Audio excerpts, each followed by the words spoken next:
Chapter 7, Maldraxxus. The Primus has the power to alter the landscape of Maldraxxus. Supposedly, he shaped the realm so it would serve as an ideal training ground for the ultimate army. We've covered that before. We know that that's sort of true.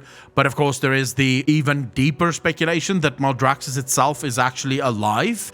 And so it might be that a creature had to die in order to give the Primus this ability. Each of the 5 houses embodies one of the 5 traits of the ideal champion of death.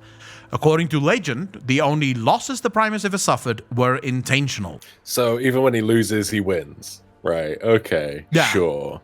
But each of the 5 houses embodies one of the 5 traits of the ideal champion of death. That is intriguing, to say the least, because... So they're just meant to be plagued? Or are they meant to cure plagues? Because the House of Plagues does both. It finds the poison, but it also finds the cure to it as well. No, I do think that it is the traits of being able to first and foremost plague your enemies, but then also being able to cure a plague if and when necessary, right? So if in order to win the battle, you need to cure a plague, you can do so. Where the fuck were they when COVID first fucking came out? But yeah, so the 5 houses embodies one of the 5 traits. Very interesting. The Primus never suffered, the only losses he ever suffered was intentional. So you're telling me he was intentionally locked up within the maw by Zuval, basically to get fucked. He seemed extremely angry when he finally got his memories back, but all that was planned. Big brain time, right? Well, he had to, didn't he? Because otherwise we wouldn't have got our legendaries. Yeah, but fuck me. You could have made the legendaries anyways. Yeah, just could have stockpiled them somewhere else. But no. So I don't necessarily believe that. But they do say according to legend. So it's not confirmed. It's just sort of what they think, right? The Primus, an expert in runes and runic power, created the language of domination expressly to bind the jailer within the maw. What bothers me about this is this seems to be one of the most powerful languages ever created. The power of domination. Yes. And it was created by an eternal one. Yeah, and somehow. What bothers me even more is that the guy who created it could not fight the guy that was bound by it. When they 1v1'd each other, the jailer came out on top. Yeah. But like it doesn't make sense that the Primus created this at all. Discovered it, sure. Creating it out of nothing? Come on, that's way too much of a stretch. Oh, no. Au contraire. Remember what we've learned about the language of the Titans. Well, we haven't learned it yet during the stream. But for those of you that didn't know, the Titans don't actually have different words for created and ordered. Created and ordered is the same word in Titan language. So that's most likely what they mean. So you are correct there. The Primus didn't create the language of domination. He simply ordered it. So he turned it into a weapon. Domination magic have always existed. It was just not always chains. It wasn't always a way to keep someone inside the maw. And we actually see evidence of this elsewhere. Because the Titans themselves use the same runes, but in a different way, and it binds things together. What is that if not domination of forcing 2 separate elements to merge in a stable condition? Exactly. So I think the Primus... I don't think they can create anything, by the way. I think they can order things that is already there, but I don't think that they can create anything. Each symbol in the Primus's runic language represents a specific word tied to the foundations of Maldraxxus and its 5 houses.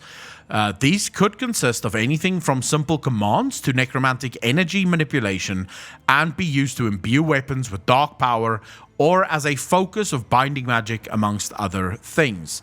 So again, he used the language of the first ones. So for those of you that don't know, big brain time, when we first learned about the first ones and we first saw those runes, the runes on Zuval as well as some of the runes on the first one, on the Eternal ones, we speculated that this is actually the language of the first ones. The runes seem to be very prevalent with each of the cosmological forces. They all seem to have elements of these runes. So it appears, at least, as if the runes can do different things depending on how you order them. So if you use one rune and then another, it changes what the runes do. So you can either build runes that provide life, or you can build runes that take life away.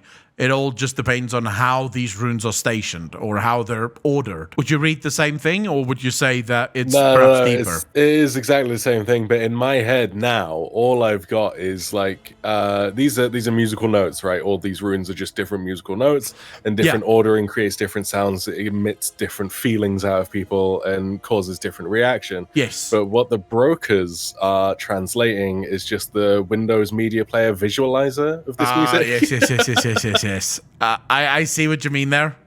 And yeah, the musical notes is actually the perfect analogy for it. The notes are always the same. The melody simply changes depending on how the notes are written down. And the melody would be the seventh force. Very, very, very possible, right?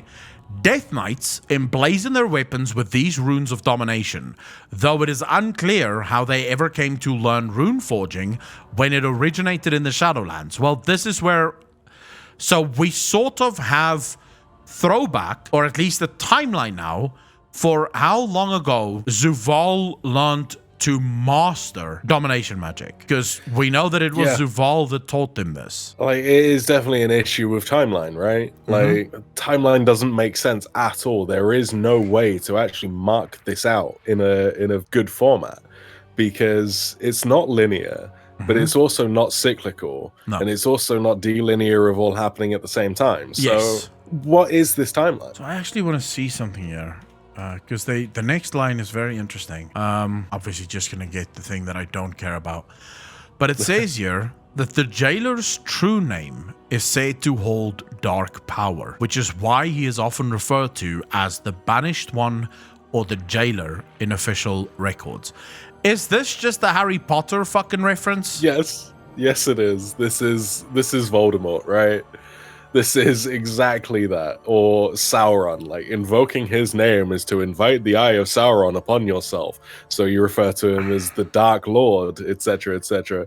No, this is... Just stop it. Just call him by their fucking name. If he's called Dave, call him Dave. He ain't a scary fucking thing. But what if Zuval actually... So let's steelman this. What if Zuval, the word itself, does actually have some kind of dark power? So the word itself is actually something. Like, okay, so fair enough. Words can contain power. We know this. The fucking runes do exactly the same thing. But what would invoking the name of Zoval actually fucking do? Well, isn't there... I seem to think that there are people who refer to him as Zuval, or aren't there? There are. There are instances of them calling him Zoval before the freedom that he gains at the end of Sanctum.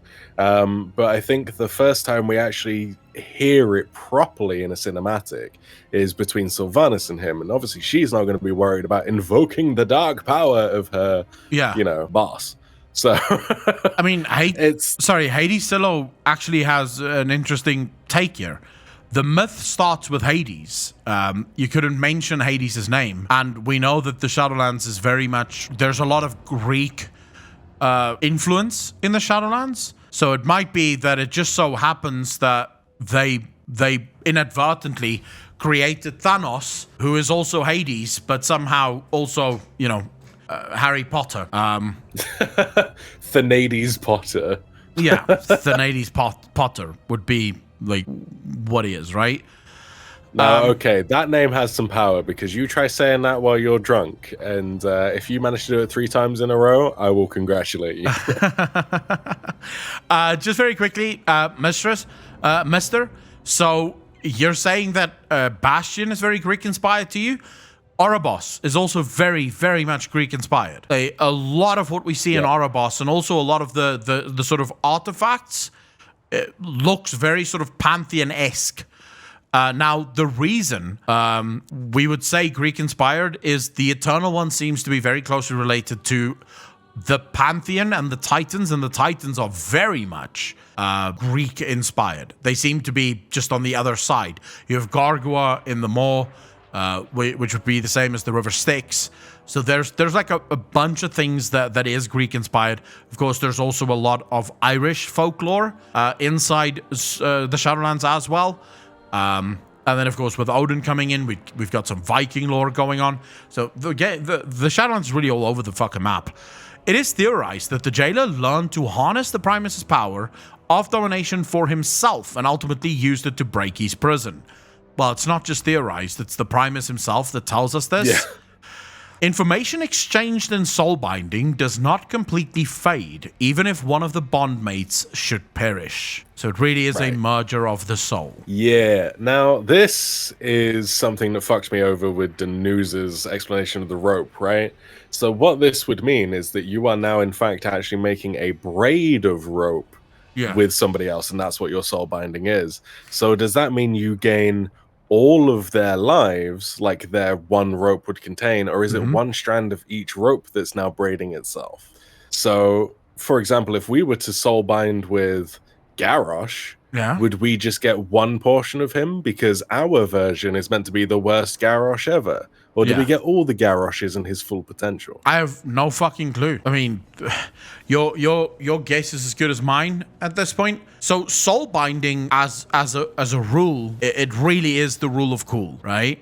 Yeah, 100%. It really is the rule of cool. Because soul binding in and of itself is a really weird concept. Really fucking weird concept.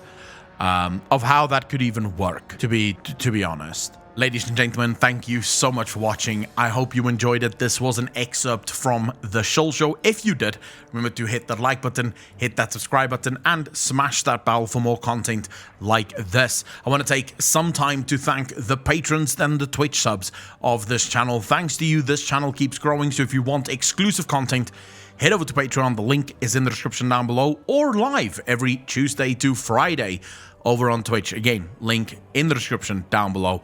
And then to all of the YouTube channel members, thank you so much for your monthly contributions. It does allow us to keep putting out videos like this one, so we couldn't have done it without you. As always, ladies and gentlemen, be kind to each other, be good to each other, and take care of yourselves. As always, I will see you in the next one. Peace out, fam.